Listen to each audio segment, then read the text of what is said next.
Oh, thanks for the applause there, You're Luke. welcome. That's nice. We counted in with a clap, as you do. So Mm-hmm. Mm-hmm. today, Mm-hmm. this week on the show, in honor of Halloween, we have one of my favorite. I feel like I say a lot of people are my favorite people, but I do have a lot of favorite-ish people. Yeah. And Vincent Marcone, who's on today, so Vincent goes by an artist name, Mm. which is My Pet Skeleton.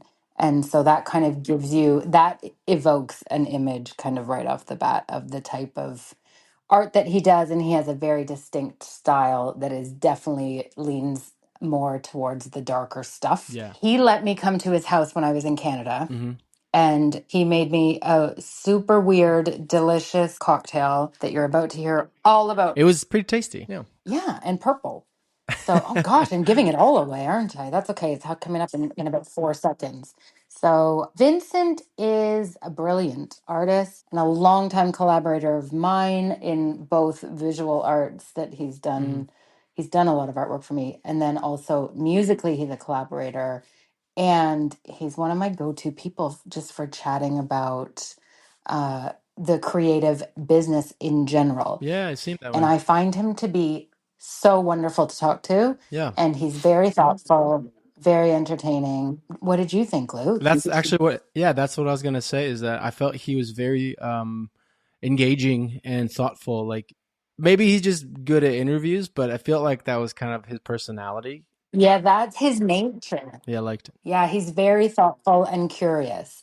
And so I think that's one of the reasons that and he jokes that he would have been a therapist probably if he Mm. didn't do what he's doing. And I kind of could see that because he's very good at asking questions and also being thoughtful in his responses. And he's one of those people who puts so much care into everything that he does. Yeah, And I find that really inspiring. So, nice guy. Vincent, Yeah. love him. Okay, well, I hope you guys enjoy it. Vincent Marcone Ooh, for Halloween. spooky. Okay. Please enjoy him like we do. Bye. Bye.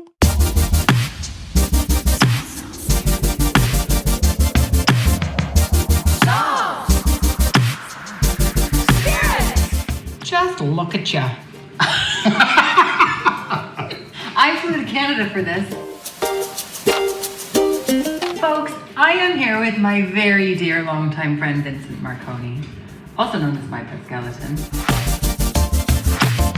I have a drink for you. Vince has invited me to his house and he has come up with this amazing drink. I made this up myself, and I didn't just rebrand it. It is called Warlock's Teardrop. Ooh. And I wanted to do something kind of with the theme of Halloween. And it's a pretty simple drink. So you need sparkling lemonade, Empress Gin, That's 1908. purple. To make it even bluer, more saturated, we've got Curacao. That's kind of all the ingredients. All right, so we start with the gin. Fever Tree. And then to finish off, a little rosemary sprig. Cheers, welcome to my house. Oh, this is really great. We're gonna sit down and have a chat now and talk more about everything. Let's do it.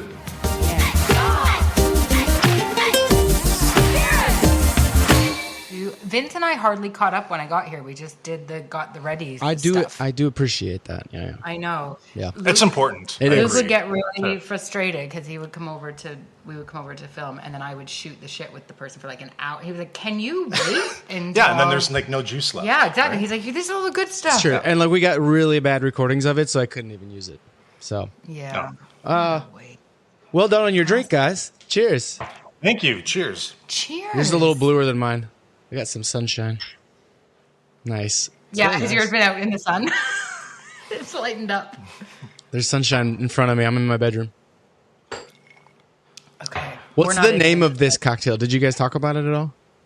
Yeah. I completely came up with this cocktail on my own. Okay. And I didn't just rebrand it. Okay. Perfect. I'm calling it Warlock Teardrop. Warlock Teardrop. Very Warlocks. spooky. Perfect. Warlock's Teardrop. Yeah, Warlock Teardrop. Warlocks. Is there an S on the end of warlock or no? Oh, is you and your like grammar. possessive or is it not possessive? I'm possessive. I know that. Like The Warlock Teardrops. Warlock's Teardrop. So it's Like a Warlock Teardrop. Warlock Teardrop is what it's called. I hate my name now. I hate myself. I like both, but whatever you guys choose is great. It has a rhyme to it. Warlock or near rhyme. Warlock. I think so too. Teardrop. Yeah. But yeah. Until I wrecked it. Yeah, now it's got poetic license attached to this very pretty drink. Okay. It's very pretty. And it doesn't need proper grammar. It's not even a grammar thing. It's just like, it's totally great. No, I'm not going to. I'm not cheersing you. I'm angry. I mean, I'm gonna go with Warlock Teardrop, and we'll just definitely keep it at that. Thanks for your support, Luke. You're far welcome, away, Vincent. but you feel like you're right here, and I need the support. We're right here together, drinking a Warlock Teardrop at Lesley. It sounds good, right? When you say it like that. Yeah, it does sound good. Okay. Yeah. Paul Jackson. Warlock Teardrop. There you go. Warlock Teardrop. It has a nice bounce to it. You're right. It does have a nice bounce to it. It's like, I like it. So, I'm with you. can I ask how you two know each other? Because I don't know. Go ahead, you can ask. How do you two know each other? Do you want to take this, or do you want me? I want you to take this thing. It's been sometimes I forget. Like, it's been such a long time. But in university is when we met. Okay. I went to the University of Waterloo. You went to the University of Laurier. No, I went to Wilfrid Laurier University. Were you still... Oh, yeah, But were you done university when I met you? I think I just finished. So you were in music, and I was doing actually 2 different degrees. I was doing graphic design at Conestoga College, and I was doing finishing up biology of all things at university. I didn't know that. Yeah, at Waterloo. Interesting. And we started just hanging out through some friends of ours, and we would drink. Actually, did we drink? Did you drink then? I didn't drink a lot then. But you were around us. I was around. I drank a bit, and I worked at Times Square, which I just drove by the Oh, other yeah, day. that's right. I've told Luke about this. We talked about it on the podcast one time about me drink making. So I did definitely start drinking more when I was making drinks. I do have a core memory of you that I love, and that was you and Janine. So nervous. And you were singing, I think, Icicle by Tori Amos, and Janine was playing the piano at Laurier, and it blew me away. I didn't expect, because you're very humble, and I didn't expect so much talent to burst out of you at the time. Wasn't expecting that. That is a really nice compliment. Actually, I meant it authentically, but I believe that you did. you don't deserve it. You have it. Well, now that you know better. When the mystery was there. Ooh. Yeah, and You're so so humble. He had. Well, you also have a pretty. I mean, I take your opinion very seriously about everything. Like, you know how there's a few people that you kind of trust their feedback, and most people you just have to kind of take it all with a grain of salt, or you don't listen to it. Like, you just are not. I actively solicit feedback from you. We both do for each other, Yeah. I think. Yeah, I think having a couple of friends in the creative industry who you know that will give you critical and negative feedback if it's warranted is a good thing. It's hard to find, right? Totally. Just people who are willing to say. So I think we've done that for each other. Yeah. Yeah. Do you find that, Luke, too? Do you have people like that? Well, I have Lesley now, so that's good. Hopefully soon you as well, Vincent. Yes, no, I have a few friends, it's what, 2 or 3 tops, and then you can really trust them when you talk about choices in music, choices in your career. And so it's not always, but it's sometimes. Yeah, I've got I think it's really important. I've got 3 or 4 people that I go to if I'm like, is this something that I need feedback on? And if 2 or 3 of them, without knowing each other, say the same thing, then I know I'm like, okay, I need to change direction. Okay. Now, for me, when you say something, I just do it. That's how I don't need anyone else's opinion. Good. That's Only what I yours. expect, because I don't want you to waste my time. Yeah, exactly. This is what are we like? This is This is what we're like. a good friendship. It's a good friendship, but it has been really nice. But both of us have kind of, I mean, we were both just starting out doing anything. I wasn't even really doing music much at the time in terms of my own stuff. And I was just starting playing with my own style with art and graphic design, and playing with music a little bit too. Yeah. So we were a creative larva when we started hanging out. Love it. Beautiful image that only you would say. Yeah. Elizabeth Moth. Elizabeth was Moth. once a creative larva. But we also had, I mean, you had, I remember you had a little place on, was it called Surrealty? Oh, yeah. That was a long time ago. I was the hired graphic designer to be in there. Oh, that's what that was. Okay. Yeah. I did not really. I just remember coming to visit you there, but I didn't know what you actually did. What's interesting about that for me looking back is there are a bunch of like tech bros who are my friends hired me, and they let me do what I want. The company was called Surrealty, and it was basically the company was supposed to stitch together rooms so that you could look at it from a three-dimensionally. Like now our phones just do that. But back in the day, like 2 decades ago, you had to actually have computer power and stitch them together. Anyway, I was in charge of the branding.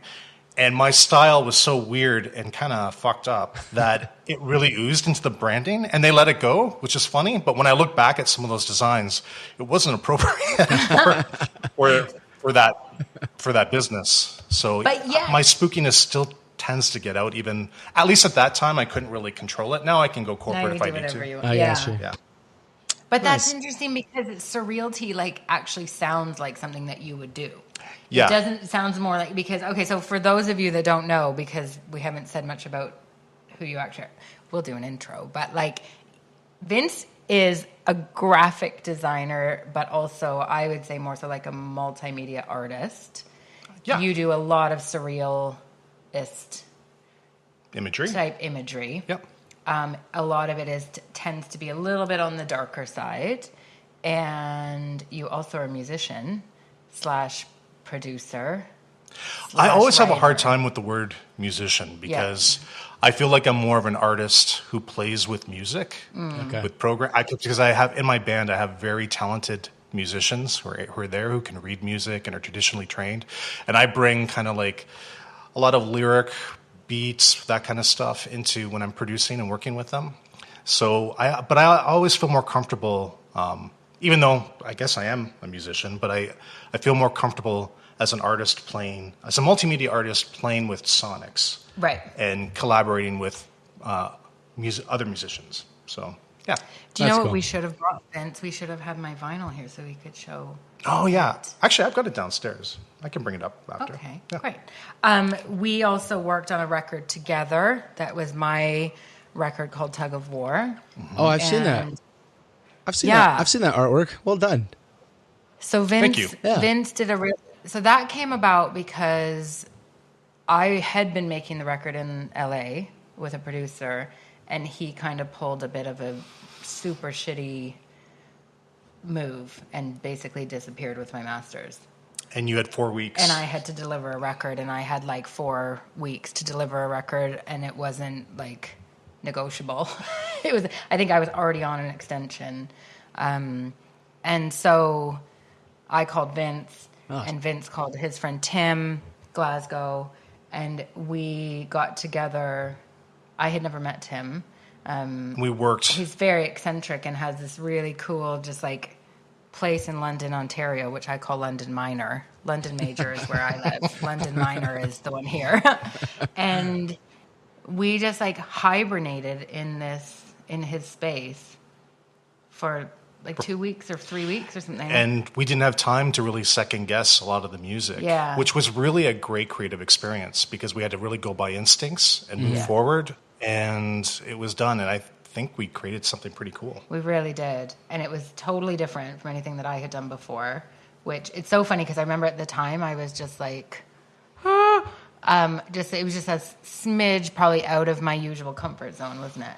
And now looking back, I'm like, oh, we could have gone way further with this, just with age perspective. Always kind of comes with just that. More experience and stuff. But we ended up just doing this record very quickly, and we wrote a song and recorded it in real time. Which is my favorite song. It goes on for like 9 minutes or something. That was totally improvised. Vince did. You were doing beats and programming and stuff, and I was playing piano and singing. Was Tim playing the guitar? And it really has like a Massive Attack kind of nice Portishead kind of vibe. Yeah. So it was fun. But the one thing about that project is I didn't get a chance to design do the album cover. Right. Because I had to deliver it so quickly. Yeah. So it was cool to come back. How many years later? So we did 10 years later. Was it 10 years? Yeah. Yeah, 10 years later. And I got to actually paint a cover. I'm going to go get the cover. Go get it. Okay. Bye. See ya. Bye. He'll be back after this next commercial programming. Oh, you have it framed even. Oh my gosh. Okay, how cool is this? So this is the album cover. We need to go real we- close up Wait, because so what we It's lovely. did was we did this 10-year anniversary edition of it, and we went back and found old mixes. Right. And so that vinyl, I almost said that vinyl, that vinyl. I love the color of the vinyl. I love the color of the vinyl too. Yeah, the pink. But that vinyl version of the record has, I think, 3 different, like, alternate versions of 3 of the songs. Yeah. Which is really exciting. And then also on the song on the song The Great Unknown, Vincent sings, which I love. Nice. He's got this really deep, haunty voice going on there. You're like sing-talking kind of.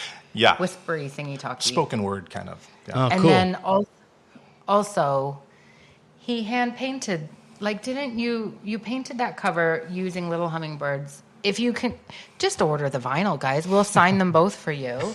And also, but it's such a beautiful image that you did. And The actual original hummingbirds, just to give you an idea of like how I work in terms of my art, I found these little, in a natural history museum, I took a picture of little hummingbirds, which were actually very decrepit looking.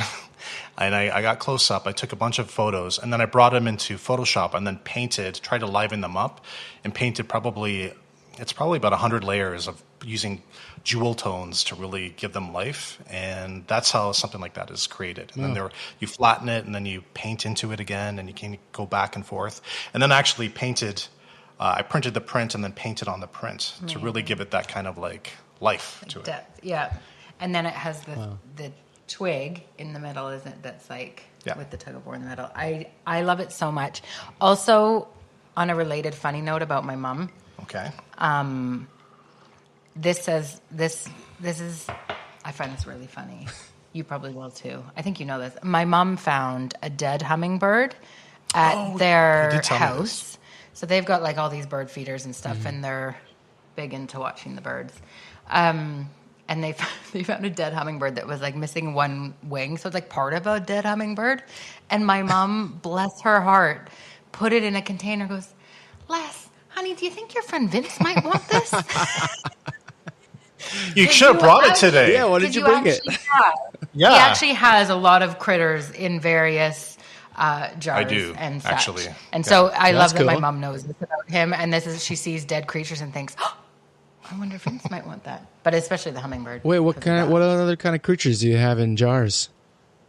I have like a pickled pet collection. Oh, cool. So it's at my studio. Do you remember my dog Monkey? That's not even funny.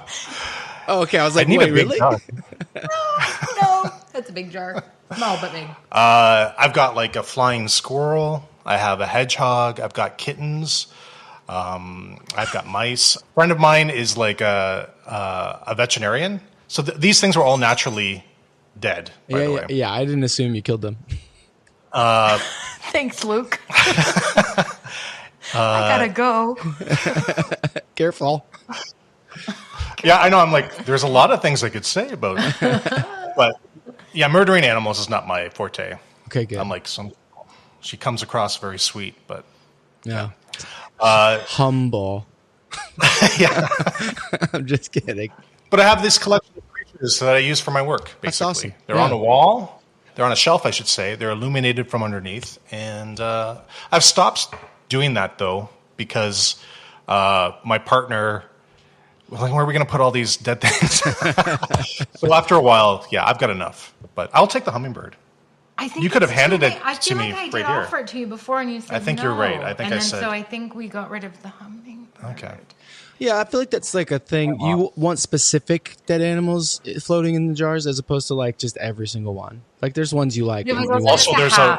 It was missing half of its. It had one wing. Yeah. By the way, I sound like a crazy person. For one, let me just articulate or just say that they're not kittens that were dead. They were actually fetal kittens. So like my friend who's a vet, the cat would have a hysterectomy, I guess, and then she would like keep these little specimens. So all the pickled pets are all fetal. Yeah. Okay. Does that make it better? It probably doesn't. Fetal pickled pets. Yeah. I mean, they're yeah, getting so they're that's getting what I a look- life. They're getting a life they wouldn't have had otherwise. Yeah. Sure. Yeah. Yeah. Well, Sort of. in vinegar. In vinegar. Straight to that. Cheers. Cheers to that. Pickle pet. Okay. Anyways, so here we are. Now, Vincent is also in a band called Johnny Hollow. Mm-hmm. And that's a cool Johnny name. Hollow, it's a cool name and it's a cool band. So, Vince, would you tell us a little bit about your musical experiences actually and how you kind of got into that? Yeah, I was hanging out with a lot of musicians as an artist, and I really loved creating beats. I loved writing lyrics. I had a lot of good chemistry with my bandmate, specifically Janine. We also had a cello player in our band too, Kitty Thompson. And I just sometimes you create things because you like the people that you're working with. Totally. And we all had like not a similar aesthetic when it comes to listening to music, but it all lived in the same universe. And so like when our influences came together, I think we created something quite interesting. If I were to describe the band, it would be somewhere between a little bit of cabaret, a little bit of industrial music, electronica, pop music. It's kind of all over the place, but I feel like we really have a unique sound that's all our own. You definitely do. Nice. And so it's like female singer. Janine. Yes. And composer. Just to give people an idea, you can check them out, Johnny Hollow. And she plays piano as well. Yep. And then Kitty. I'm Kitty trying to was swallow a sprig of... I gotta get up. Do you remember when I just did this? That was why, because I Maybe had a don't put the sprig of rosemary in your... Do Okay. it careful, for the people. appearance and then take it back out. It's just Yeah. for the visual. Yeah. Yeah, Kitty Thompson. She was my roommate in university. Yeah, for a that's while. right. And she's done some work for you too, right? She played some collaborations. gigs with me, yeah. And then she also played on our Tug of War album. Yep. Just on one or two songs, I think. So, yeah, all of the overlapping. With people that are just creatives who like working together. Yeah. But you guys do have a very distinct sound. Yeah. Yeah. We just recently, our music was synced with HBO Max's Creature Commandos, which is an animation. And they did our version of People Are Strange, which is really fun to actually see that happen and to see it on HBO. That was cool. Nice. That's really fun. Such a good fit, too, isn't it? Like, Yeah. I don't even know what that show is, but just from the name of it, you know that it's like the right. That makes sense. It's the right tone. It does. Yeah. It works well. So that was exciting to see. Yeah. It on a streaming platform like that. Yes. Nice. That's very cool. Actually, along the lines of TV shows and stuff, and maybe short films. You directed one a while back. Your short film, "The Facts in the Case of Mr. Hollow." Yeah. Yeah, and I'm just curious about your experience as a director. Do you do directing a lot, or is that more of like a... I do it every once in a while. I really like doing it, but it takes a lot. For that, so I started doing a lot of music videos back in the... I do one usually every 5 years or so. Okay. And because it takes a lot out of me, but I actually really enjoy it. That project in particular... I'm really proud of. It was nominated for a Cannes Film Amazing. Animation nomination, and that was really it's about a photograph, and you move into the details of the photograph. Again, this was done about 20 years ago, so that technique hadn't really been explored as much as it is now. And we told an entire story by like zooming into the details and then pulling back and then zooming into another detail of the photograph and pulling back. And it was my co-director, Rodrigo Godinho, had this idea that I was able to make happen with my team of animators. And it was a lot of fun. But a lot of the work that I do is not live action. So it's a lot of production, post-production. That's why it takes a lot out. And they're usually kind of expensive too. So, but I loved that piece, and also that the backing music was Johnny Hollow's an instrumental that Johnny Hollow had done too. So That's super cool. That'd be fun. Can we watch it on anywhere, or is it a DVD? Yeah, if you go to My Pet Skeleton and go to films at the top, you can see all my music videos, including that short film. So I've done a couple of short films and music videos. Yeah. Did we say already that you go by My Pet Skeleton? My artist name, I wanted a name that would be memorable. Back in the day, to type into a web search bar, and I thought that My Pet Skeleton kind of felt like my work, and it was easy to remember, and the domain was available, and that's why I purchased it. I don't know if I would do it now, but it's now kind of superseded my name after 25 years. Yeah. So I'm for good or bad, I'm stuck with it. I like it, but I like it it too. But Yeah. it's kind of like it's like my alter ego in a way. Yeah. That's great. In the music videos, I was doing a little bit of research. I saw you won a Juno for one of those. That's really amazing too. I got a Juno for my. A lot of people make that. Oh, okay. Assumption. Sorry. I got a Juno for one of my album designs Oh, for a band called Jackalope. I might have told. Did I tell you it was for a video? A lot of people make that. I think I might have just told him that earlier today. In fact, It's okay. so I'm a liar. Look at how I set this up. You didn't do your research? I mean, I have met you before, and clearly I'm foggy on all the details. Well, you did win an Aurora Award. How about one of those? You did. How many awards are you getting, Vincent? Not a lot of people know about that. Do you read graphic Did you do a novels? deep or- dive? I have Deep before. It's dive. been a little while, but when I was younger, I did more graphic novels. Yeah. Oh, okay. Yeah. Lady Cool. Paranorma. Yeah. Yeah, that's my graphic novel I had done. Also a short film, and it just went out of my. I don't have any prints left of the book, so that's kind of exciting. Nice. It's kind of out in the ether, and I think it's now time to come up with something else or do a reprint. But that was really hard to do. I'd never done like a graphic fairy tale before, and it took me about. I told the publisher that it would take me 4 months, and I blew past that deadline very quickly. It took me about 9 months to finish. Wow. So that was one of the hardest projects that I had worked on because it's all on you. You don't have a team, Right. and but it's something I'm proud of. But I think I would.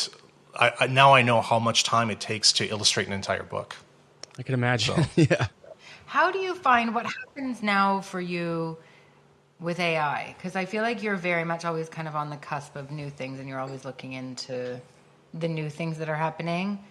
Where for me, I'm like, I tend to be a bit like, I don't want to do this. I'm more resistant. But you're always kind of at the thing. But for a visual, I'm just thinking about a couple of months ago when I was looking at doing some artwork, and couldn't afford you. We just looked at AI stuff. Like it was, and we didn't use anything actually in the end, but like the speed with which something could be created that actually looked quite good was pretty crazy. So how does that work for you? Because you're you were one of the original digital artists that I knew about. I was using Photoshop just when it was being created, basically. Yeah.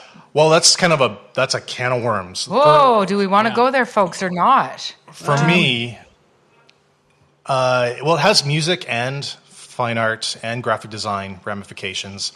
I have explored it a little bit. And the reason why I've done that is to know what I'm dealing with. I've experimented with it, and I think it's important for people who are... Actually, I'm not going to put it on people. For me, anyway, to know what it can do before deciding to really dive into it or not. I believe that an artist will have an upper hand using AI. I also believe that it's important to have some sort of ethical way of using it. And unfortunately, that conversation can't even really get started because people are so polarized with this subject. You're either really for it or really, really against it. And there are a lot of bad things about it, and there's some good things about it. So I'm still not sure where I land on it. It's really, really scary for artists and creatives. But I don't think I don't think it's going anywhere. So I think for me, the conversation has to be, how do we use it ethically? And what does that look like? Right. But I don't see many people having that conversation. Right. How about you guys? Have you guys played around? Have you looked at what the music end of it can do?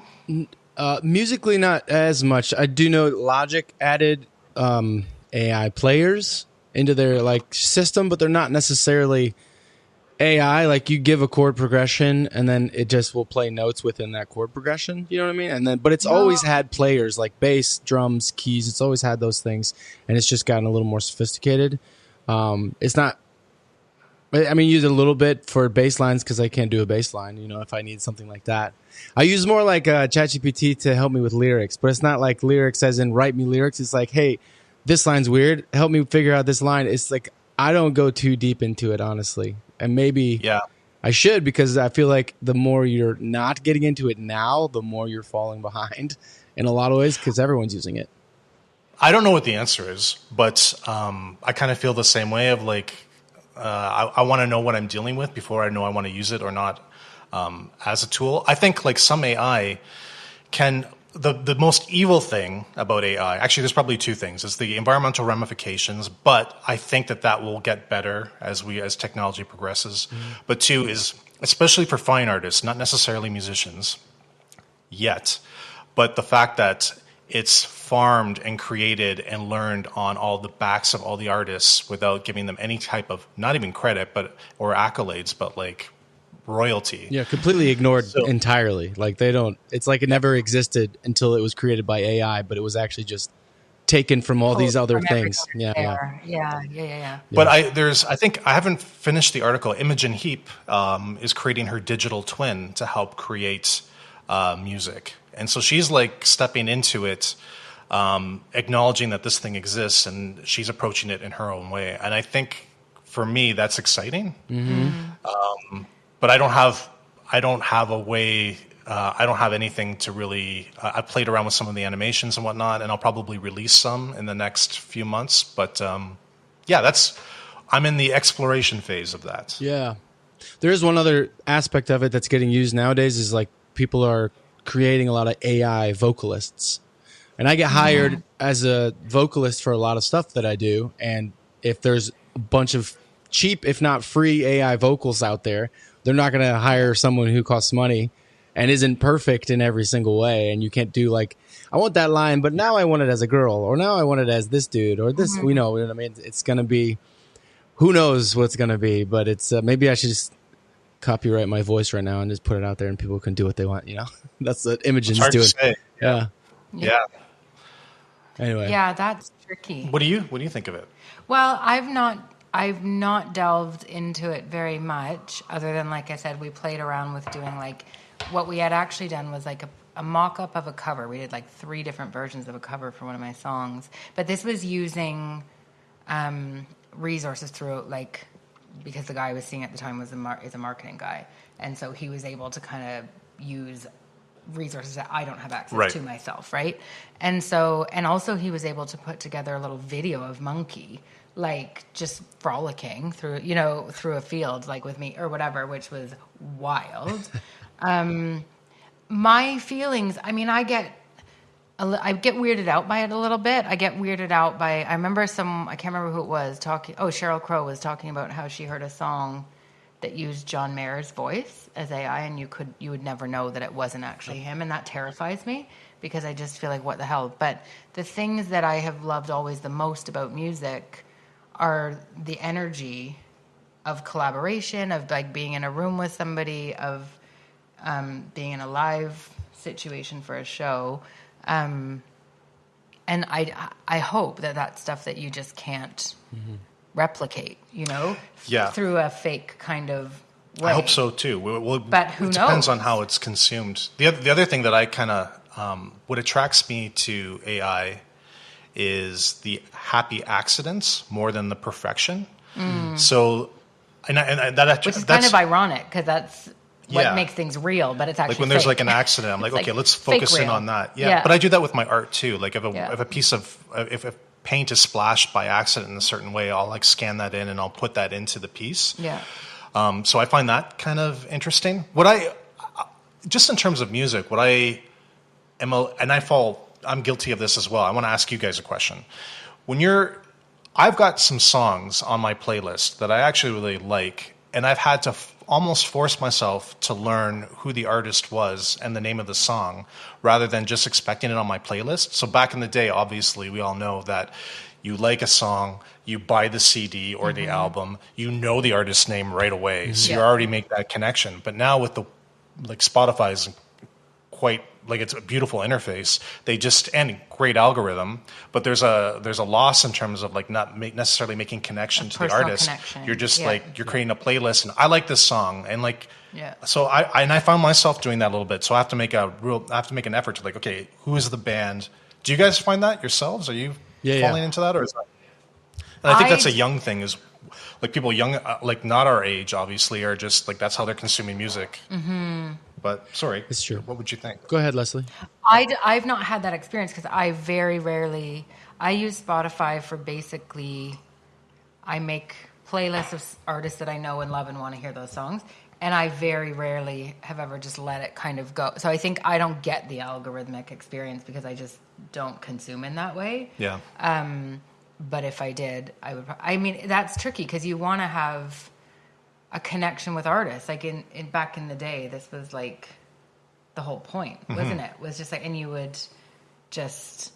The art was more meaningful too because you would be opening up the package. Yeah, and there was a ritual experience. to that. Yeah.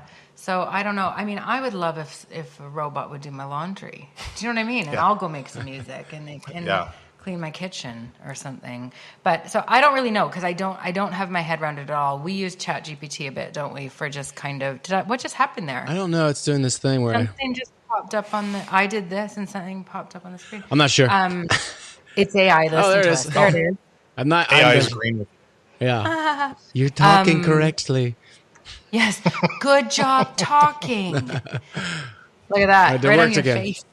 Can I do it back on you? I don't know. I feel like, but I remember you saying to me something like that. This is how people probably felt when the internet came out, right? Like you have to kind of. Well, that's also what's kind of embrace it, but it's scary. It is scary, and a lot of people are making decisions on our behalf. Things are happening. We're having balloons, folks. Yay!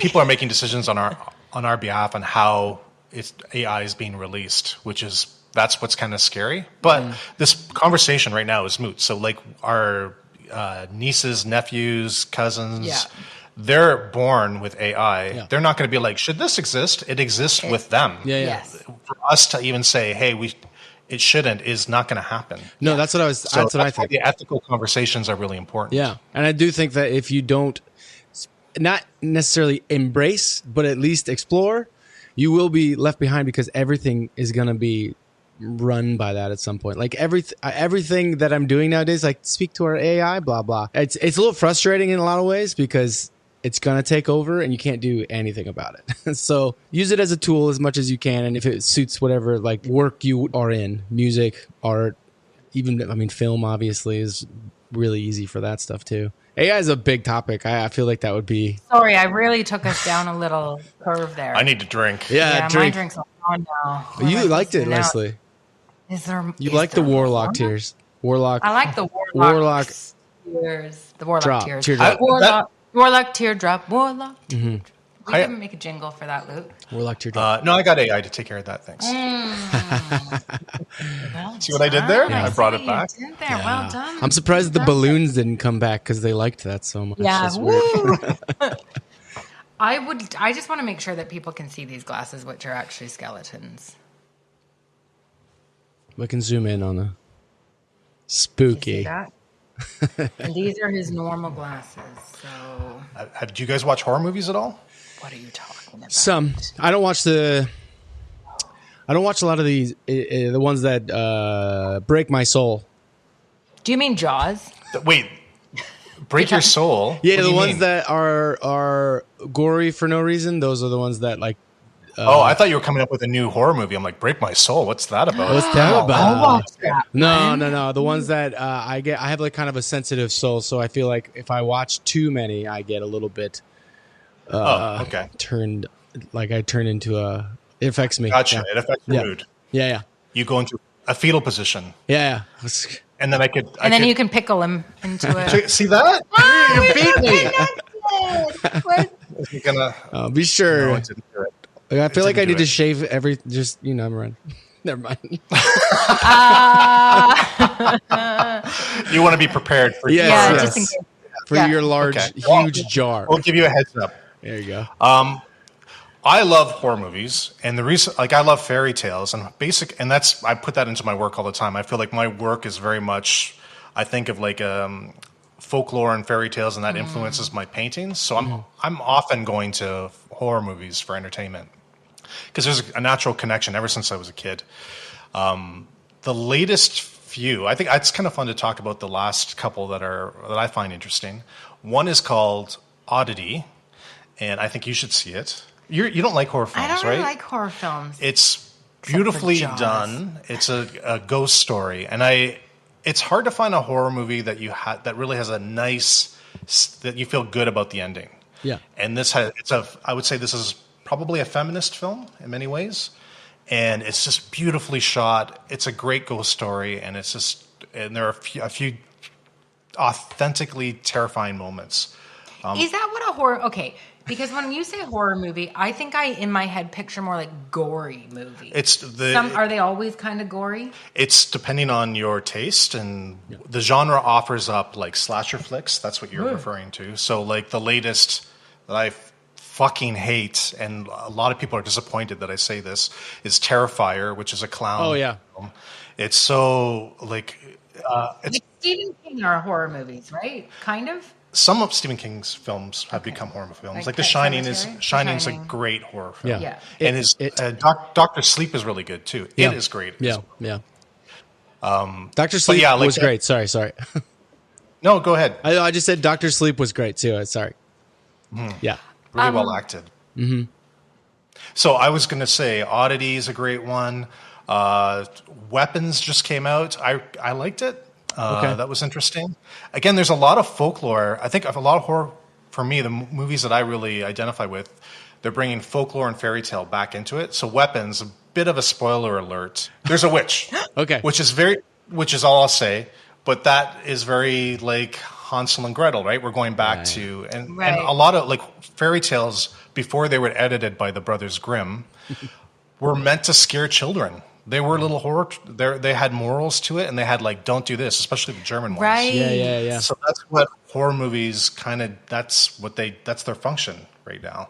And that's why I like them. Yeah. Do you have an album that kind of tied into this, right? Is one of your Jolly Oh yeah, I like do. This? Tied into folklore specifically, not horror film. But the German thing, like I remember you talking to me about that, the German kind of storytelling, history.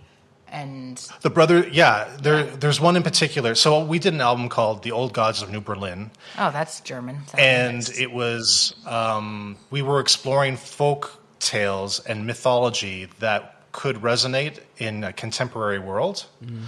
So it was very kind of, we usually don't write this way, but we got this great grant, and we thought we're going to actually approach songwriting to almost like an essay to like attack it from this perspective. Because we were a little blocked, actually, to be honest. So we're like, okay, we're going to like do these songs as assignments. So that one in particular is called The Wild Hunt.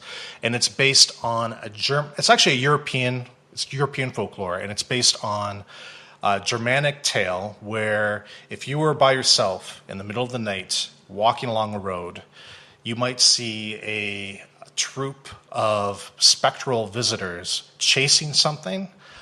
With like there'd be like a king, and there'd be phantoms. It'd be all sorts of supernatural creatures going after something that you couldn't quite see, maybe a doe. And if you bear witness to this event, it meant that your village or town would have a plague on you, or starvation, or war. So it was a warning basically to whoever saw this. So back in when we were writing that song, COVID was just happening. And so we thought that there was some like, we were writing it from that perspective. Mm-hmm. So yeah. That's cool. And I did a painting with each piece too. So the art was as important in many ways to that album as the songs were. That's really cool. Lesley, I felt like you were about to say something, then you stopped. I was just going to say, I'm curious to know, and I don't even know if we've really talked about this very much, weirdly, both as musician and writer type people. When you guys, what's your process for the three of you for writing? Like, what does that look like? Because you all have really distinct roles. Do you and Janine do most of the writing? Yes. And then how does that come up? Like, especially the last few albums. Yes. Yeah.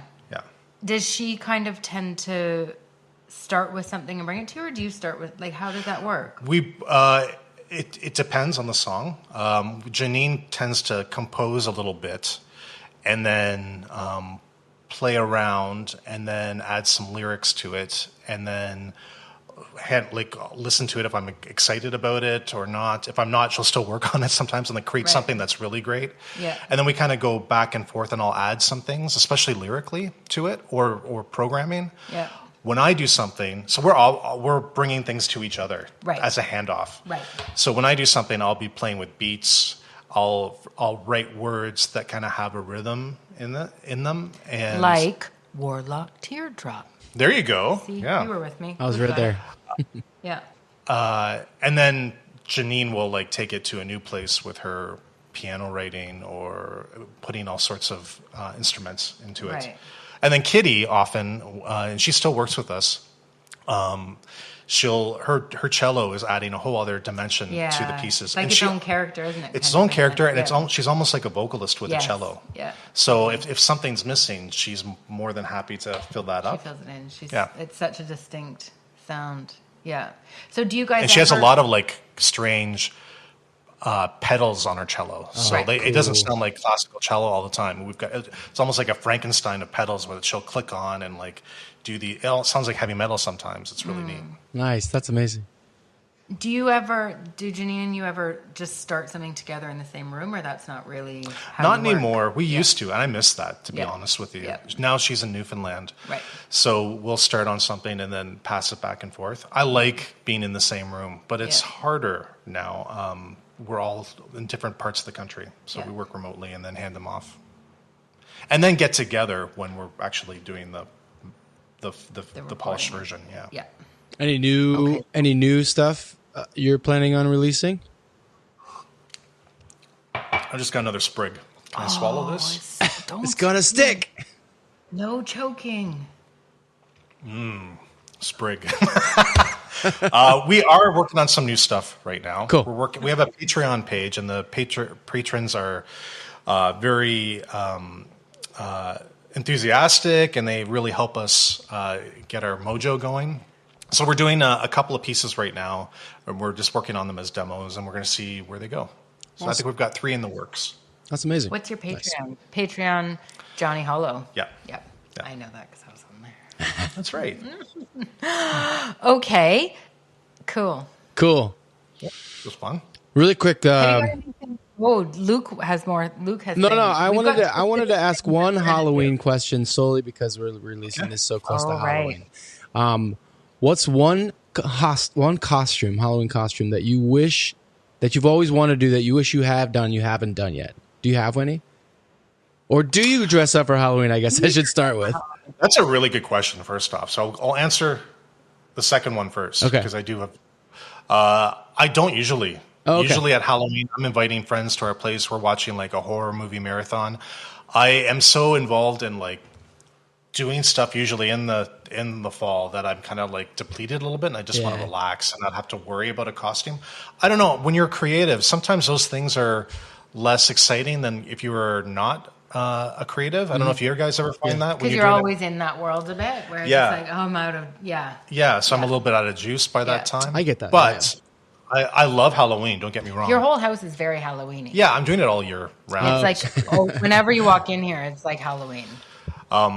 I think doing a Mothman costume would be really cool. Oh, yeah. I can be Elizabeth Moth. You could be you can be a Mothman. Well, now you're stealing my thunder. Sorry. Settle down, Lesley. Can you cut that out? Because I was just trying to be team vibes togetherness. Do you know about the Mothman? I know the Mothman. Isn't the Mothman... I've seen a show about the Mothman, I feel like. Is the Mothman a man made of a bazillion moths? No. Okay, what am I The talking Mothman about, is... Isn't there a thing We were called watching the her Mothman? lie to me in real time. Isn't there a show called The Mothman Prophecies? Is that what this is? Yes, there's a movie called that. Okay, so I'm not just making this up. So Richard Gere is in that movie. Is he? Yeah. But the Mothman is a cryptid. Do you know what a cryptid is? No, tell me, Vince. Do you know what a cryptid is? I wouldn't say I know that.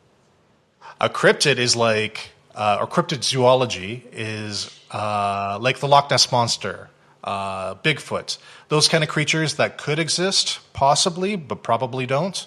Although there are a lot of cryptids that actually did exist, like the giant squid was always thought to be a myth by many people before, or the narwhal, right? Yeah. A lot of people, the unicorn, the whale with the unicorn horn. You don't hear much about the Loch Ness monster anymore, do you, Vince? No, not with technology. I was going to say not with technology these days. Go on. Mothman is a cryptid, and it's a little bit like the wild hunt. It would appear to people with big red eyes and like a menacing kind of silhouette with wings, and it would appear to people before a tragedy would happen. This is in a show. Yes. It's one of those like true crime or like unsolved mystery type shows, isn't it? I think the X-Files had it once. Okay, keep going. So. Oh, this is so exciting for me. Sorry. That's it. Whoops. That's it. So you want to dress up as the I want the big red eyes. Yeah. And I feel like I've got kind of a frame that that is like a mudslide. So I could pull that off. I feel like you have to like only hang out in the shadows at the party or something though. Just so the eyeballs really pop. Like, just your eyes are popping out. Like, yeah.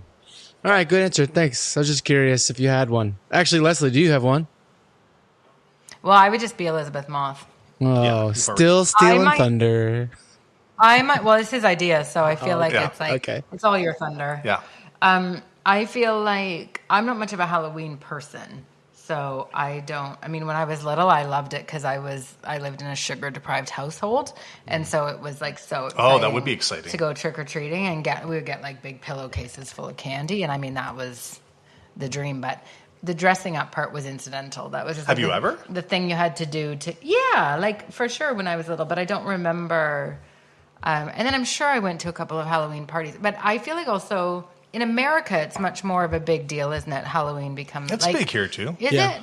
Well, we have to put the question to Luke. Have you? Big for you. What's your dream costume? Well, I don't have one anymore because I did it last year, and it wasn't a dream costume. I'm bald, so I like really just thought of famous bald people, and this was my wife is a redhead, so we were Daddy Warbucks and Annie.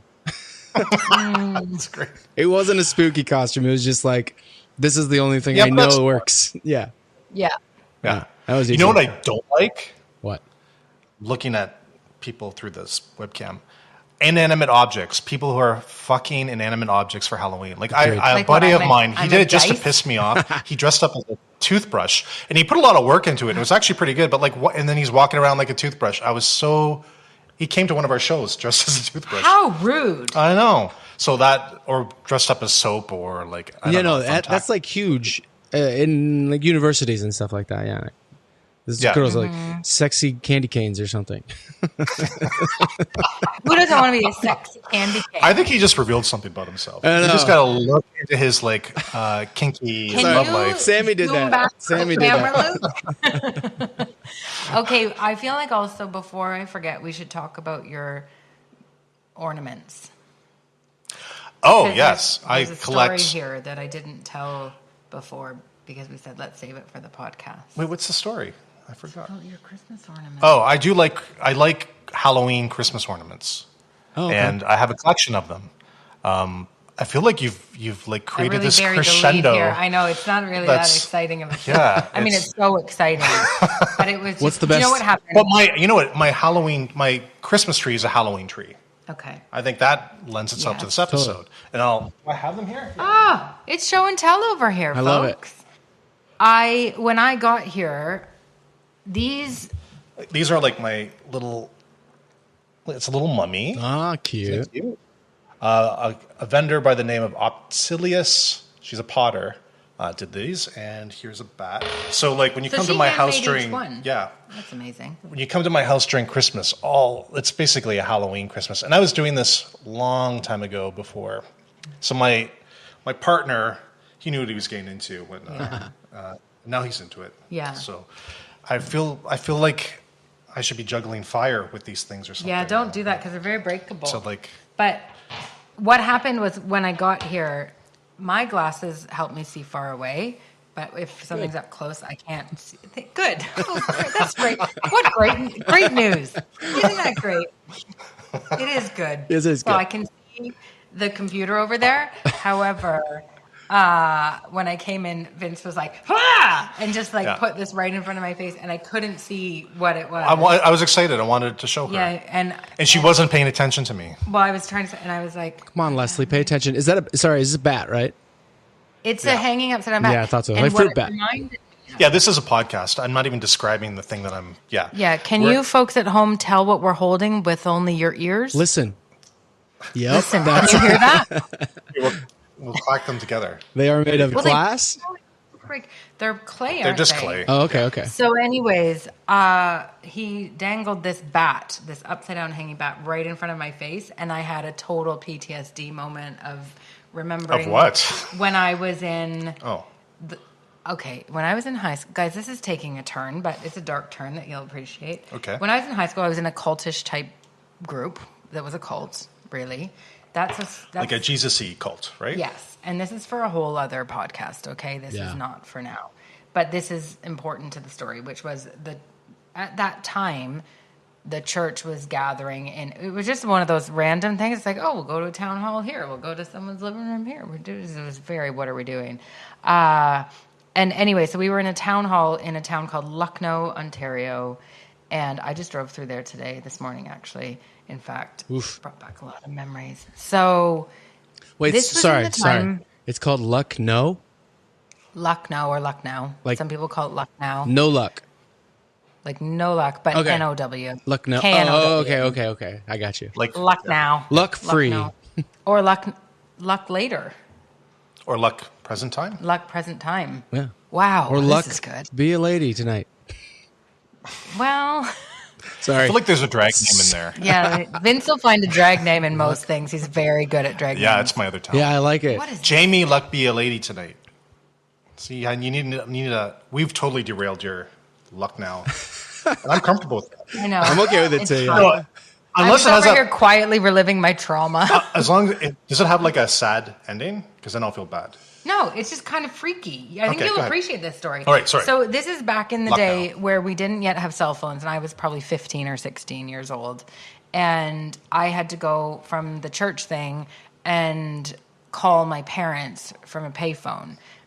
Does anyone know what a payphone is? Oh, I'm the oldest here, so definitely. In Lucknow, it was just like, obviously, it's just like a glass case of emotion, a payphone. And so I went in, and it was dark, and I was holding the phone and standing there and just looking down, and I'm waiting for my parents or whatever to answer. I think I had to call for a ride or something. And I'm just like looking down, and I'm trapped I wasn't actually trapped, but I was in a glass cage of emotion or case of emotion. And there was a massive bat hanging from the underside of the phone, and I didn't realize that's what it was. And I was... Wait, you were inside the I was thing? inside the thing. So if it had just like woken up or like jumped, I would have for sure died. I would be dead for sure. I don't know if that's how people die. No, but I would have been died from the stress. I would have been died from the stress. I would have died from the stress. There's that grammar. And I think about that all the time, still to this day. It was massive. And I didn't understand what it was because I'd never seen a bat in real life before. And it was just hanging from the underside of they had the like where the box bit was attached to the glass wall or whatever. And it was just right here, like at this level. It was so big. Was there a door? Like, were you inside? I was inside with the door closed. Oh, wow, that is... And then I was just like, oh my God. And then I didn't die, as it turns out. But you could have died of rabies. But it looked a lot like this, but much bigger. That looks like a fruit bat. That's only in South America. Just kidding. Alive. Yeah, fruit bats are big. Like, you know what? Like, it probably was this big. Calm down. I was young and I was much smaller, so like my proportions are different. Okay. I don't know what it was. I don't actually know the real size, but I just know that I didn't realize what it was, and I was just like staring at it the whole time, and then all of a sudden I realized what it was, and I was like, "That would be." I'll give it that. to Oh you, my for God! sure. I'm in a even if it was a tiny bat, glass to be like stuck in there. Yeah. With this thing, I mean, I could just open the door and leave, which is what I did in the end, but I was on the phone. So you can't just not be on the phone anymore. In those days, on a payphone, that would have meant I was getting murdered or something by a bat. Then what's going to happen? They can't call you back because the phone's off the hook, and it's just... Yeah. It was a different You time, almost died. folks. It was a different. We're lucky to have you here. This I is know. my So glad you one of made my it. several near-death experiences. Come back for more tales. Tall Of woe. tales. Tall tales and song tales Long and tales cocktails. and cocktails. I think we should ask Vince the Jesus question. Okay. He's a good person for that. I can do that. Here's the Jesus question. It's not blasphemous. It's just a question. If you were Jesus and we were all taking communion in your name, what would your body and blood be? Oh. My No filter. my body would be cloth bag summer sausage. What does cloth bag mean? Like it's like It comes in a cloth bag? yeah. It's like, that and I'm a make it vegetarian more- now, but I remember You really are? like. Well, pescatarian. Isn't that the same thing? No, it's not. You eat But like I fish, yeah. cheat. I'm a vegetarian. I'm a hypocritical vegetarian. But I love like You're a flexitarian. deli meat because I used to work at a deli. Nice. And I don't know, cloth bag summer sausage just popped in my head. You said no filter. So Yeah. it's like a big sausage that is wrapped in a cloth bag. Yeah. Does it taste So- better because it's been wrapped in a cloth bag? Yeah, it's actually a very like Southern Ontario thing. Like Elmira does this, which is okay. close to Lucknow. Luck now. Yeah. Luck later. Or tacos. I like tacos. Yeah, that's messier. And then for the blood, chocolate milk. Ooh, good one. That's great. It's better be chilled. Wow, Better be cold. chocolate milk and summer sausage, folks, in a cloth bag. Yeah. Cloth bag summer sausage. I was going to say Warlock Teardrop, but that's a little too on the nose. We'll stick with chocolate milk. Yeah. What did you guys say? Have you revealed what yours Yeah, is? go ahead, Lesley. I mean, mine was, and maybe still is, I have to rethink it after I had a negative tequila experience recently, but mine would have been a margarita and mint chocolate chip ice cream, Oh, that's really... which is a I would- terrible mix, but both delicious in their own right. yeah, I think I would join just And for refreshing. that. Yeah. And yours, Luke? Mine is bourbon. Not a specific kind, just bourbon. And red Mike and Ike. Okay. One Mike and Ike. Yeah, just one. Cool. Just Because one. it's communion. You just get one, pop it in your mouth. Yeah. The kids, I guess I didn't really think about that. You One need little to like... spoonful. I mean, yours can be a slice of that. I mean, that makes sense. You can do it into little. No, they get a thin- whole bag. And they have to take a bite out of it and then move on. Yeah. It must be gone by the end of service. Yeah. Get this sausage in your mouth.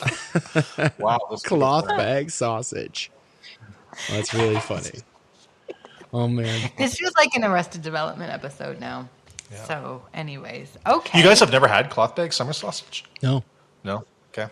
No, They don't have that in Ohio? Not that I know of. No, I don't think. I mean, they potentially do. I just never heard of it. Okay. But can you get summer sausage in any other type of bag? I haven't heard of any sort of bagged sausage, to be fair. So, Lesley, if you want to grab some on your way back and bring it when you I'll come. bring back some. Do you know, maybe I could bring 3 kilograms of cheese like I brought on my way here before my luggage made a journey around the world for over a week. You do love your cheese. with cheese in it. So I don't Wait. think you're not supposed to do it. How was the cheese by the time you got it? The cheese went straight into the bin. Yeah, okay. Oh, that's... As did my sourdough starter. Folks, you're not supposed to put cheese in your checked luggage. And I've learned that one of the reasons you shouldn't do that is because even on your direct flight, your luggage might go on a world tour all on its own for many, many, many days. And it might be hot or it might be cold. Like, you don't really know. Nope. And so the cheese that you're not supposed to have in your suitcase might get wrecked or melted. Or I have an idea for a horror film. I've had this before, and you reminded me of it. Okay. Because with the starter dough, it's a bacterial thing. Is it kombucha that you need something called Kombucha. a SCOBY? Yeah. And the SCOBY is the bacterial and like a blob kind of like like the gross. Yeah. Yeah. So my idea was to like have a SCOBY that just got out of hand. Somebody was like Ooh, nurturing it and then Yeah. it took over the house and then it started absorbing people like a SCOBY. Yeah. Like a SCOBY run amok. But I feel like it's got to have like a side business where it's selling sourdough loaves. Somewhere. For sustenance. Okay. Yeah, yeah. Yeah. Well, that's like their front. The front. That makes sense. Yeah.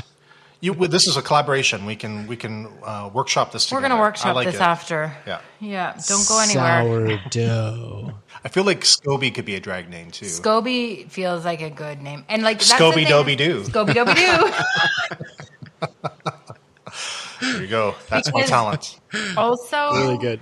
do you like kombucha? I feel like I could. Yeah. I've had it and I haven't been grossed out by it. Yeah. So, but I don't seek it.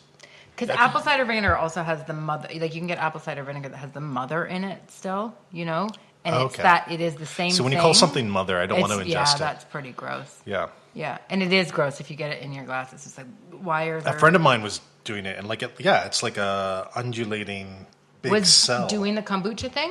Yeah. The SCOBY? Yeah. Whoa. Yeah. Yeah. For those of you who don't The know, look on kombucha Luke's is face fermented. he's not impressed. It's fermented Gross. tea, folks. Okay? Yeah. Well, it smells So- worse than that. Just saying. Yeah, it does. Yeah. Yeah. Would you like to do rapid fire questions with us? Sure. Good, because we're going to. Okay. Luke, Rapid fire. I don't know. Is it rapid if I'm doing this? I feel like there's a slight delay. it's a slightly less than rapid fire. All right. Rapid fire. Early bird or night owl? Night owl, but I try to be an early bird. I get Like that. I'm a failed early bird, basically. Yeah. Beer or wine? Wine, Yes. Yeah. Tea or coffee? coffee, Truth or dare? truth. Ooh. Well, truth. I mean, I feel like melody or lyrics. Lyrics. Oh, fast. Vince, I love this about you. Okay, what is your go-to karaoke song? Karaoke frightens me. I don't like it. If you had to do it, Smack My Bitch Up by Prodigy. Now, Is that... good. That's perfect. Yeah? Okay. Yeah. wonderful Do we- answer. Just off the top of my head, do we think, I'm wondering if like karaoke, is there a drag name in there that's not Carrie? Like, why is it karaoke? Karaoke? Yeah. Is that a good drag name? Like, yeah, I think so. Karaoke. Okay, you're She welcome. does goth music. Yeah. Go on. Yes. Okay. I think I could be karaoke, actually. Yeah, you could, but you Yeah. hate karaoke. But Yeah. you It's like 'cause- karaoke. Yeah. That's because he's scared of it. Anyway. Makes sense. Okay, Well last done. one. Last one's not a fast one, but it's first album you ever bought. It would be Michael Jackson's Thriller. Ooh, Oh, nice. Yeah, on vinyl. nice. Yeah. Well done. That's a really good first album to buy. Or Luke says, like, I ordered Coldplay as an import from Japan. China. You know, China. China. I think a lot of people have like a evolution in their tastes as they get, but and I did too to a degree, but my favorite band to this day is the band I loved when I was in grade 8. And that's Depeche Mode. And I feel like that band kind of grew with their audience in many ways, but I still love them. I think that was probably the second or third tape that I bought would have been Music for the Masses by Depeche Mode. Amazing. But, Nice. I'd like to know what yours are. Mine, I think,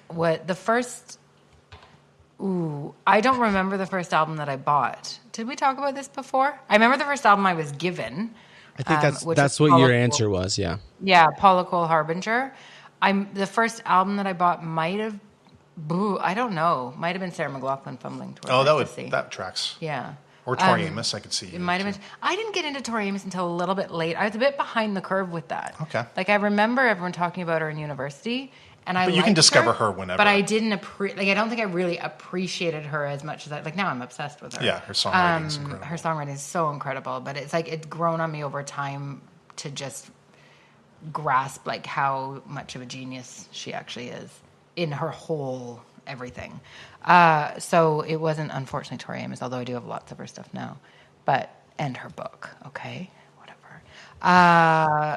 And Luke? Luke, I'm sorry if you've Luke's already was talked about Coldplay. this in the podcast. No, but that's I'm okay. It curious. was a while back. I believe the first one I bought was Parachutes by Coldplay. And I bought it from China. Somehow I got the internet access as a teen, and I was like, I want this one. And for some reason, it came from China. First album I was ever given was Jamiroquai, though, but I don't remember the name. Oh, that's a good one. The name of the album itself. Is my oldest brother gave it to me. I got into it for a sec. Sorry, my dog is whining in the background because he needs to go out. I'm going to let him out. To go Let him now. out. Is it? Yeah, I'll let him out. Yeah. Wait, let's show you who you are. Grim, do you want to? Grim weighs almost as much as me. Grim is the star. Oh my gosh. Oh, Grim. 130 Good boy. pounds. Okay, let's look. Cute. He's a tank. That's funny. Actually, my brother who gave me the album, Jamiroquai, my oldest brother, had a dog named Grim. Oh, really? He was a Cane Corso, a big boy. That's what he is. Is that what he is? Yeah, he seems a lot nicer. He seems a lot nicer. Yeah. He is pretty gentle, actually. Okay, that's good. I see him still. I can see him in the background there. He's just hanging out by the door. Looking at in. us. He's looking in. Grim. All right, do you want to rate this cocktail really quick? Yeah, let's rate it. I don't have it anymore, so I just put lemonade. You can still in think there. about it. I'll think about it. Give me your honest answer. I would rate this as like a 7.9 or 8. It was really good. I love the color. Actually, it was really good. And Luke? For me, it's a 6.9. Only because I don't have blue curacao. Wait, Sorry, a 6.9 out of 10? Is that what that is? 6.9 out of 10. Yeah. Okay. But I think it's just a little sweet. It's a little sweet for me, and I don't really love sweet drinks. I feel like it could be a little more sour. Yeah. I feel like there could be more. I'm going to give it a 10. Oh, that makes sense.